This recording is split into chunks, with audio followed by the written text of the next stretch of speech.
Hey guys, so we're gonna try for like the millionth time for me to get some vlog type videos about me working on my honeycomb Aran sweater, my sister Michael sweater. I filmed a bunch of stuff when I first started working on this, and I was gonna piece it all together and make it put some production value behind it, etc., etc. And then I went to do that and realized I did not have audio. I am fairly certain that I have audio now. The light is green. But what I'm going to do is we're going to go back in time about a week and a half, and I'll just do a little some voiceover work on uh, the video that I shot before, and then we'll come back and we'll talk about where I'm at now. Okay, so that's what we're gonna do. I'm gonna stop here, and then we're gonna go and do that. Okay, so we're gonna start at the very beginning, and that is where we measure out how much yarn we're gonna need to do our cast on. So the most unscientific way, which is the way I do it, is to kind of guesstimate one wrap around your needle is one stitch. So I kind of wrap my yarn around maybe, I think for this one I had to do 110 stitches. So I did it 10 or 11 times, and I just folded it over enough times to like equal out 111 of those wraps. And then you give yourself a few inches extra because you're going to, because there's a chance you might underestimate. I think in this case I way overestimated, but that's where we start, and then we just start casting on. I like that this makes it look like I do it really fast because I'm actually really slow at casting on, but I sped it up, and so now it looks like I'm super speedy.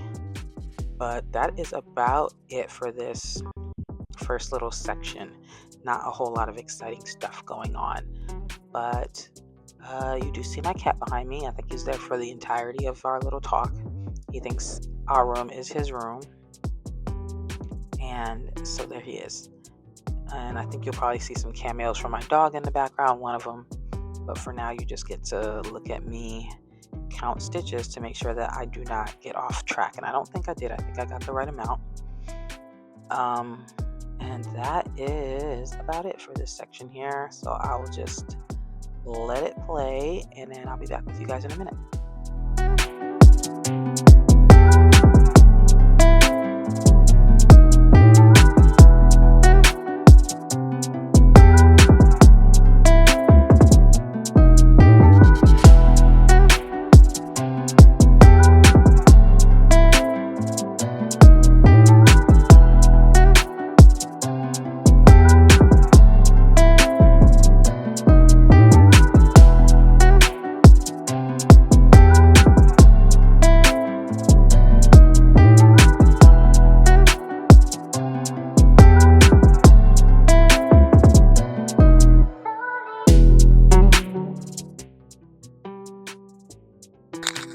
My lesson, 121 stitches here.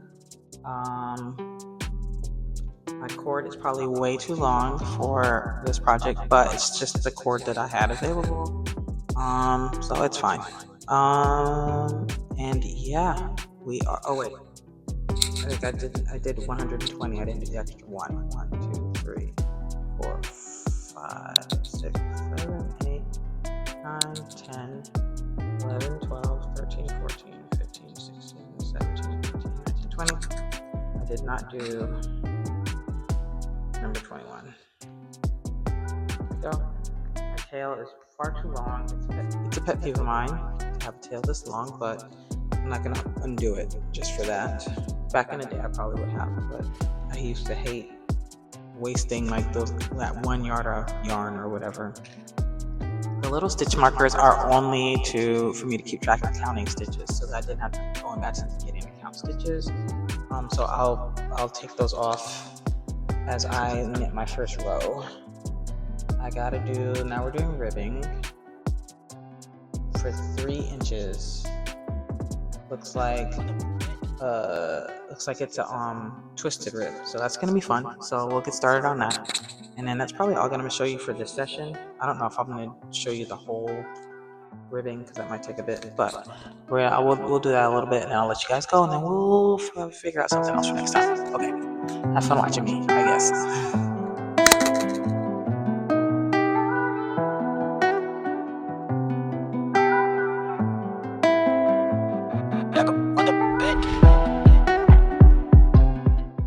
So I'm also really slow on that first row of knitting. So I'm glad I sped this up too. But it can be a little bit fiddly if you're a new knitter. Just remember that it can be a little bit fiddly. That first row you do, it kind of looks a little extra gappy sometimes. Like there can be like a big gap between the stitches that you've already knit and your cast on stitch. There's like a long cord in between. Not long, but it can grow and people get a little freaked out. So if you see that, don't worry about it. But the first row of knitting can always be a little bit known to be a little bit fiddly. This is a twisted rib. If you don't know what twisted rib is, it's when you knit through the back loop and purl, and it just gives a more defined ridge. It's not as stretchy as a traditional rib, which is just knit, purl, knit, purl, knit, purl, but it is it's definitely like a more defined kind of like sharper ridges in your rib. So that's what it is. I kind of like the look. I do prefer, I think, in general, wearing or just like making traditional ribs, because I like how much rib pulls in, whereas twisted rib doesn't pull in as much. So if it was my choice, as far as like, I just like the look of like a very pulled in rib, but I do understand why people like to make their ribbings out of twisted rib, or why a lot of designs have them, because they do look a little bit more refined and professional, I guess. But anyway, that's all that's going on here.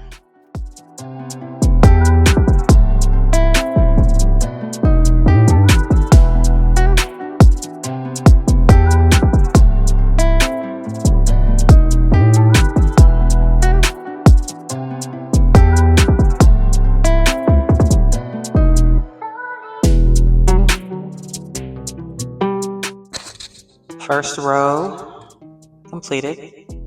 So I took all the stitch markers out. It also helps you keep track of, like, at least knitting for me, knitting across that first row, because I know, especially I know where I should end at every marker. And so if I ended like on a purl where I should have ended on a knit, then I know that somewhere in those last 20 stitches that something is off, but that nothing happened. So here we are. So we're going to keep this going for 3 inches. I do have to remember to increase on my final row, but we'll cross that bridge when we get there. Okay.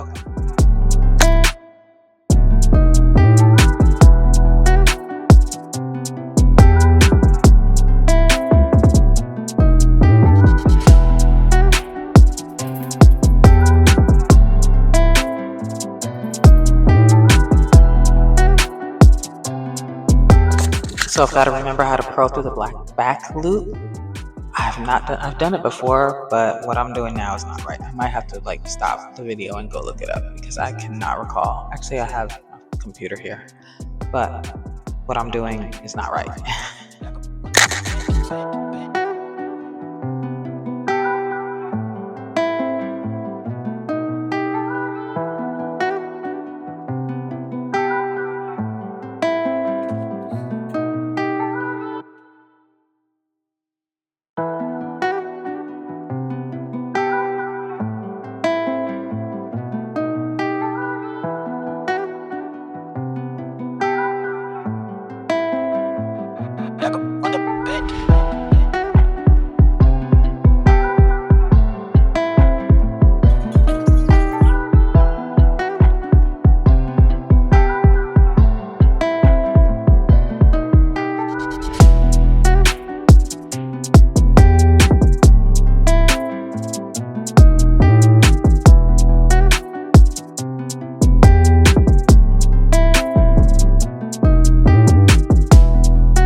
Okay, so I figured it out. It is the most counterintuitive thing I've ever done in my life. Like every action movement of my hands is the opposite of what I want to do.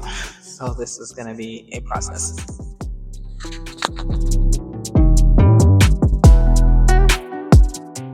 So this is like the longest stretch of this video. It's about 30 minutes of me just knitting this rib, which I thought I could get done really quick, but you'll see at the end I didn't get as far as I thought I was gonna get in this one section or in this time. I don't know what level of overconfidence I had in myself that I thought I could knit 3 inches of rib in one sitting, twisted rib at that, going back and forth like flat and not even in the round, which would have been a little faster because then you're just doing knit through the back loop, which I think, yeah, so, and I talked about this I think a minute ago, because the first round is just, the right side is just knit through the back loop purl, but then the back round, the second, oh my gosh, let me start talking correctly. The wrong side going back is purl through the back loop knit. So it is an adventure, and I don't know why I thought that I was gonna just knock that out in one sitting, but spoiler alert, I do not even close. But I do really enjoy this process. Like I'm still so excited about this project. I guess I'll talk a little bit about the yarn. As you guys know, as I've mentioned before, this yarn that I'm using is called Lion Brand Woolies in the color Fisherman, which we all know it's a big box yarn, Lion Brand. You can get it at most craft stores, like big box stores. I got it at Joann's, RP JoJo, but you can get it. I didn't. I'm lying. I got it at Michael's. But I do like it because I've mentioned before, I don't need a authentically full wool sweater where I live. I'll never be able to wear it. This pattern is actually written for Patton's wool worsted yarn, which is a 100% wool. It is a bit scratchy. I made my husband a sweater out of it. He says it's a little scratchy, but he has worn it only because he thinks it'll hurt my feelings if I don't. It will not hurt my feelings because it's not my best work. It's my first like full sweater that I ever made, and it's terrible. But anyway, this yarn is 20% wool, but I feel like it feels very authentically wool-like. It doesn't have that wool smell very much, but it does have a little bit of that grabbiness, and I think it's going to be perfect for our fake winters that we have here where I live in Atlanta, Georgia, near Atlanta, Georgia. So yeah, that's I think it's going to capture the spirit of the Aran cable sweater without the scratchiness or the hotness of it, which is perfect for what I need.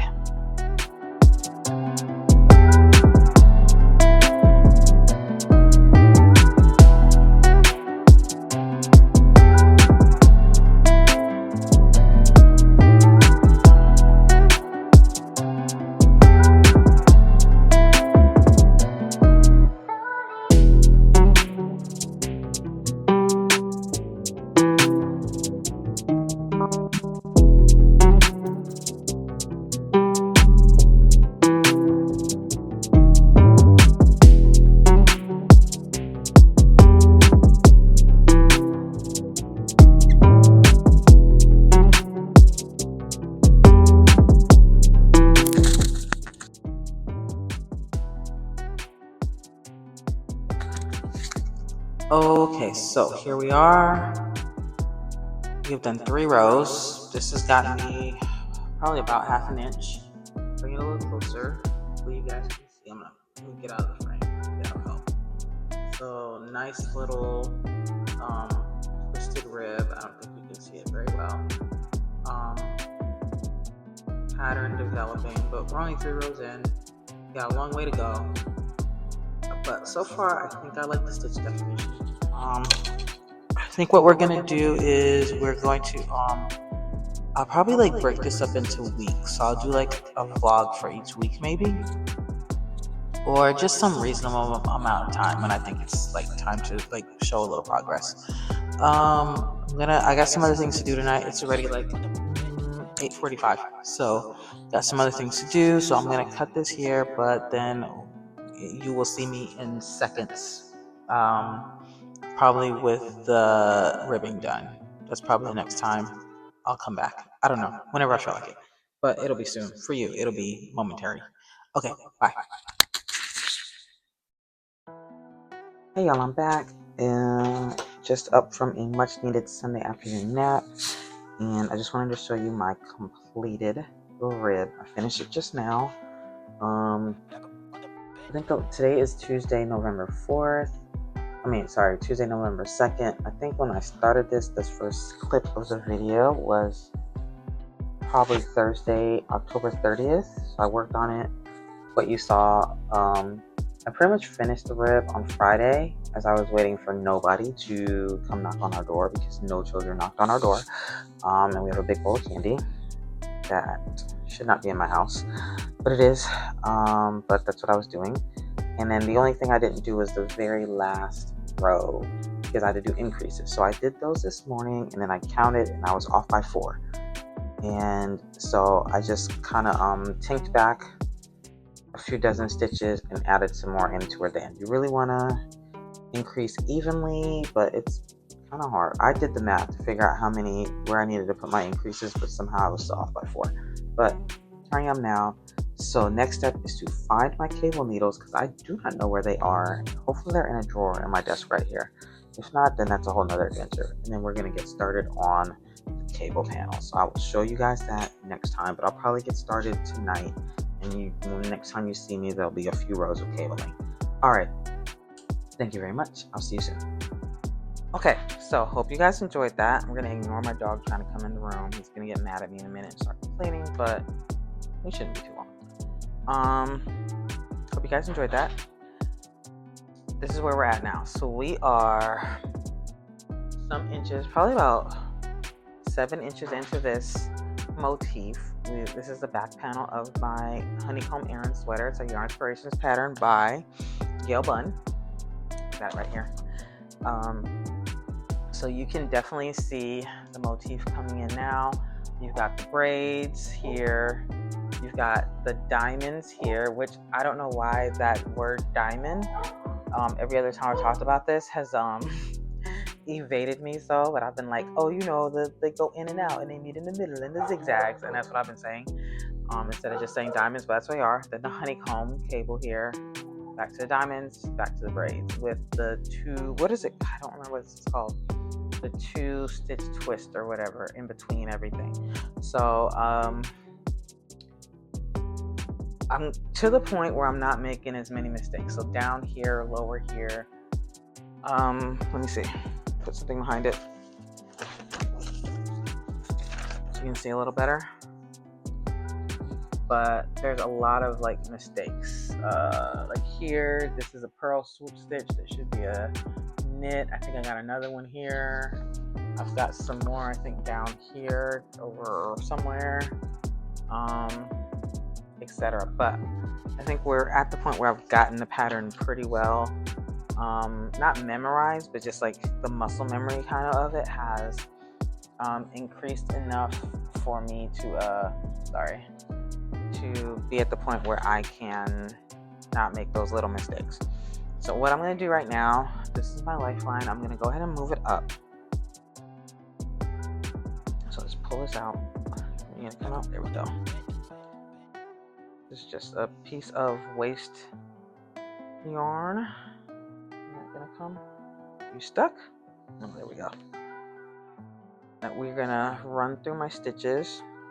I'm on a wrong side row, which the wrong side rows are pretty easy. They are just knit the knits and purl the purls essentially. You do have to kind of pay attention. That's where most of those mistakes that I've made have kind of entered into the equation, because I accidentally knitted something that should have purled or vice versa. Especially with the cable, sometimes when the stitches cross over each other, it's hard to see what's what on the back side.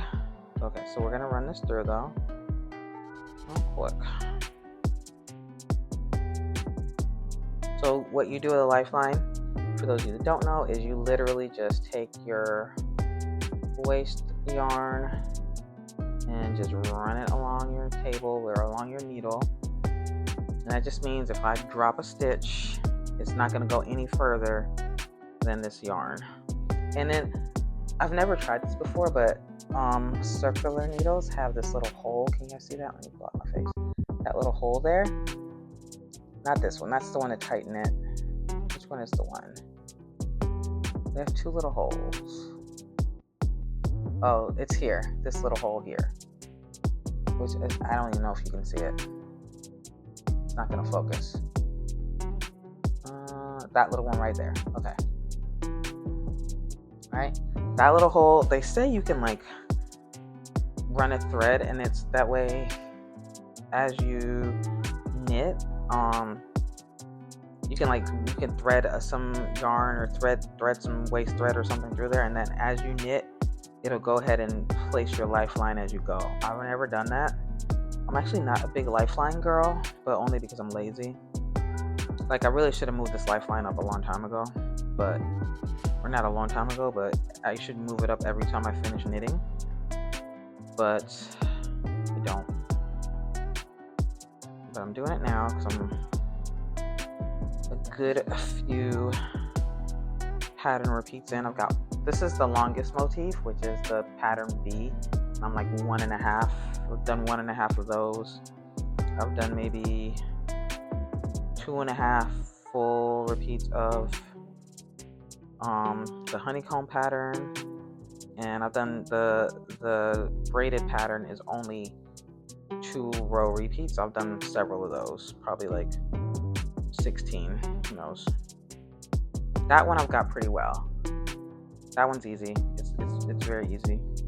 So I know that, and I'm able to like kind of read my work well enough to know where I'm at in that one without looking. It's these other two. It's pattern B and pattern C. It's the diamonds. The diamonds I've gotten pretty good at too. And then the honeycomb. Honeycomb's probably like the least intuitive one for me.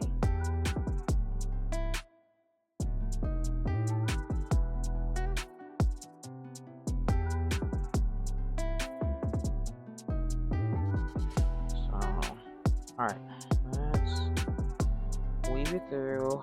You can chat about this while I'm doing this. Where are my dogs? We got the front door open so they can see everything that's going on. Because we live at like near the front of our neighborhood, we're like the third house in. Everyone has to pass by us, so people don't usually walk by. No one really walks in this neighborhood except for me and my dogs. Like, I've literally never seen anyone else out walking. But like if there's an exceptionally loud car driving by, they're gonna bark. Almost there. This is why I'm not diligent enough about placing lifelines, because it is not tedious, but it's mundane, I guess. You just want to keep knitting, right? And then just doing these little housekeeping tasks. Same reason that myself and so many others just cannot be bothered just to swatch. We just want to knit, you know.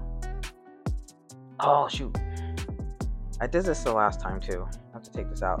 I ran the lifeline through my stitch markers as well as through, which then obviously I can't slip them up. I can't move them up to work with me if they're attached to a stationary piece of thread. So now I have to pull it all the way back.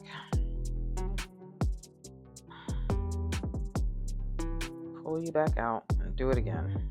So something to remember is, yeah, when you're moving your lifelines, if you got stitch markers, remember to go around them. And if I was smart, actually I'm still can do this. I'm gonna pull it out the other way. So I'm almost done here. Oh no, I can't. It doesn't matter.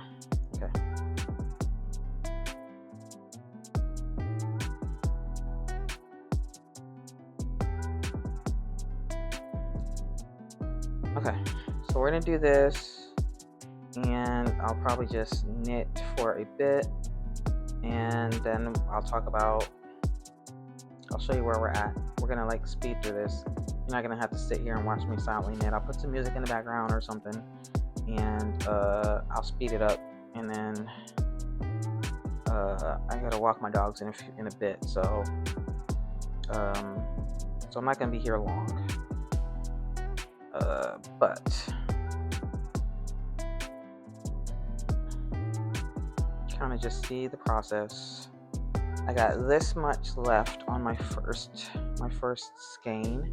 I think I got like 9 or 10 skeins of this, hopefully. We shall see. I know I got a bunch, but these ones are still on the shelves, so I know I can get some more. So, no biggie, but I'm pretty sure I got enough.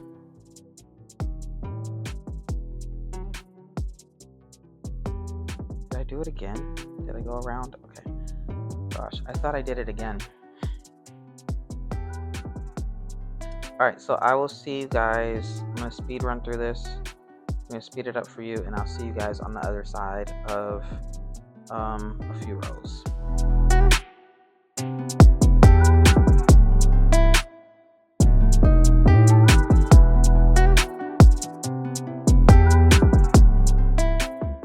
Okay, so the clip is actually going to cut off before I finish doing a few rows, or really after I finish my lifeline and knit a few stitches, only because I think my husband came home right around then. I wasn't expecting him yet, and so I went ahead and shut it off, and I haven't recorded another clip since. So this is where we've left off for now. Maybe even right now, maybe I'll record some. We're way farther on in the actual project. If you guys have been watching my videos, you've seen it, but I do need to do some work on it because I haven't worked on it in a while. So maybe I'll do that right now and record some more for you guys. But I thank everyone for watching. This was an interesting little experiment, kind of putting together one of these vlogs. I've never done it before. It's a lot of work. I applaud you guys that do it on a more regular basis. And maybe I'll do some more of these, but I'll get better at it because this was probably a pretty rough first go at it. But thanks everyone for watching. I will talk to you soon. Bye.